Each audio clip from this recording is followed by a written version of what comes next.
Good morning. All of a sudden, my mouth is like the driest it has ever been in my life. No, I'm fine. Thank you. I'd like for you to open your Bibles to 2 Samuel chapter 9.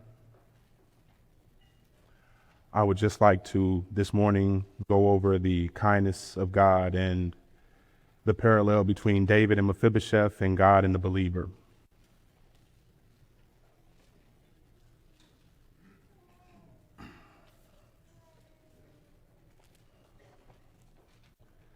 And I'll just go through the text. Please bear with me. Chapter 9, verse 1. And David said, David said, is there still anyone left of the house of Saul that I may show him kindness for Jonathan's sake? Here I just like to point out the fact that David is seeking, such as God does seek the believer. He sought us before the foundations of the earth. Secondly, I like to also point out that this is done for the sake of someone else. It is done for the sake of Jonathan. Like Christ's righteousness is imputed on us. Now going on to verse 2. Now there was a servant of the house of Saul whose name was Ziba, and they called him to David. And the king said to him, Are you Ziba? And he said, I am your servant. And the king said, Is there not still someone of the house of Saul that I may show the kindness of God to him? Ziba said to the king, There is still the son of Jonathan. He is crippled in his feet. Now, as I looked at the word crippled, it was brought to my attention that what sin does, it cripples mankind. It leaves us separated from God in the place where, of course, that we feel broken. Verse 4, the king said to him, Where is he? And Ziba said to the king, He is in the house of Machir, the son of Ammiel, at Lodebar. Then King David sent and brought him from the house of Machir, the son of Ammiel, at Lodebar. As I examined this verse, I looked at the word Lodebar. This place is a place of no pastures, what the word means, no growth. And as you see, the king sent for him and brought him out of a place of no growth to a place before the king. He sent him and he brought him to a place where he would be before the king, where I believe God has brought us before him so we can come out of a place where we have no growth to a place that we can grow in him. Verse 6, and Mephibosheth, the son of Jonathan, son of Saul, came to David and fell on his face and paid homage. And David said, Mephibosheth, and he answered, Behold, I am your servant.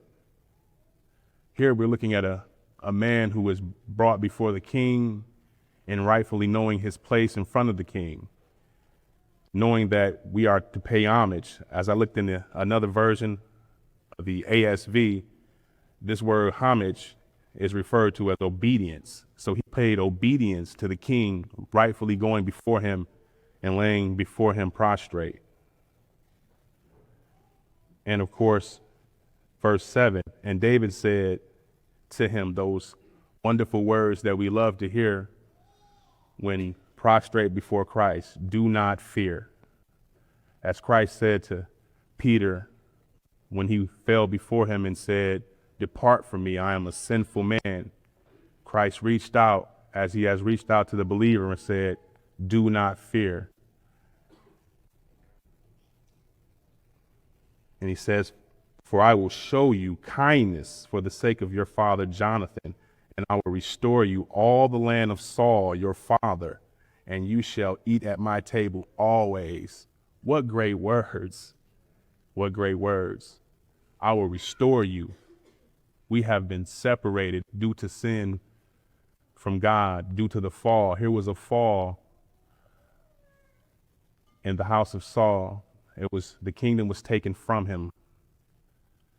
On Mount Gilboa, his son and himself, they died. At that point, Mephibosheth, he was removed from the position of being one of the king's grandchildren. At this point, this kingdom was removed for him, but it would be the kindness of God that will restore the kingdom to him. He's eating, he's always at the king's table, where when the believer is saved, he will always be at the king's table.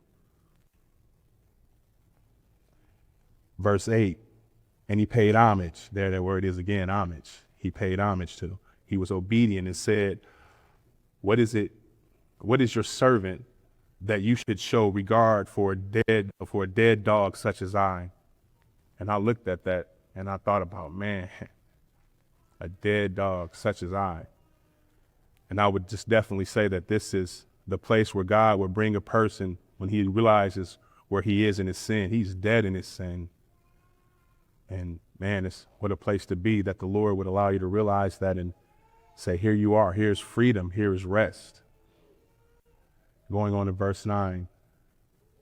Then the king called Ziba, Saul's servant, and said to him, all that belongs to Saul and to all his house I have given to your master's grandson, and you and your sons and your servants shall till the land for him and shall bring in the produce, that your master's grandson may have bread to eat.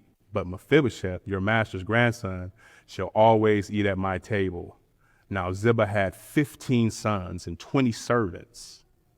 Now I'll stop and I look at that and I ask myself a question. Now, does the believer, of course he does receive benefit in salvation, but do those around him, do they receive benefit as well? And as I examined this passage, I thought about it in such a way. Here, Ziba, he gets fed, he has a job, he has produce to bring in. I mean, what a good life. You were once the servant of Saul, the king, and here is a piece of what that used to be like. So as a believer, our families that are lost, our friends that are lost, our co-workers, the benefit of light being shared to them, the gospel being brought to them through the believer. So here's a great benefit, that they may also know Christ. So we just look at this as, we look at that word produce, as product being brought in, something that is obtainable to be used. So here we are with a message of the gospel that is to be used in the name of the Lord.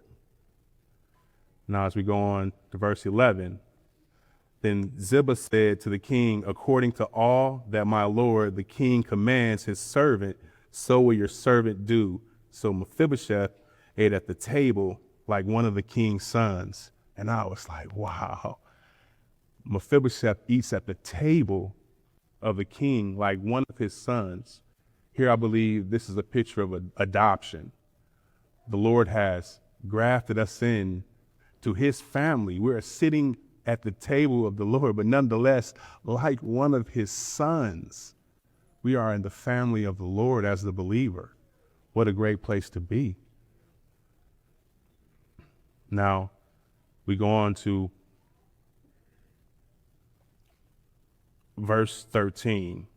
It says, so Mephibosheth lived in Jerusalem, for he ate always at the king's table.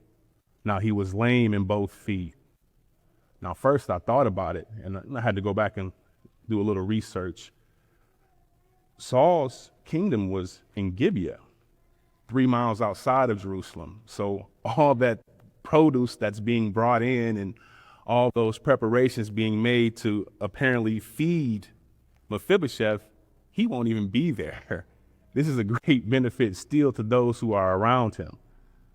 And I just thought to myself, like, what a gracious God that he would do such a thing to bring back some type of restoration. Again, it's an awesome thing. But what further puzzled me was the very last phrase of verse 13. Now he was lame in both his feet. And I could not for the life of me understand why the Lord would have that place there.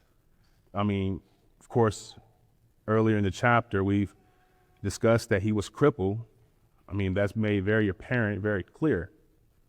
But what I believe the Lord began to reveal to me is the fact of him being lame in both his feet and being pointed out at this passage to be able to eat at the king's table is, I believe it shows a dependency of the believer on the Lord, that we have to be brought to the table. It's not by our own power. It's not by our own motives. It's not by our own thoughts. It's by the fact that the Lord, as in our dependency on him, he brings us to the table because we are truly lame. We are dependent, deficient on so many levels.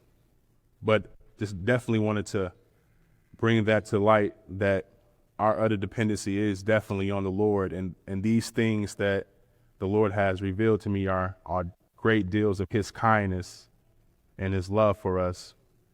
Thank you.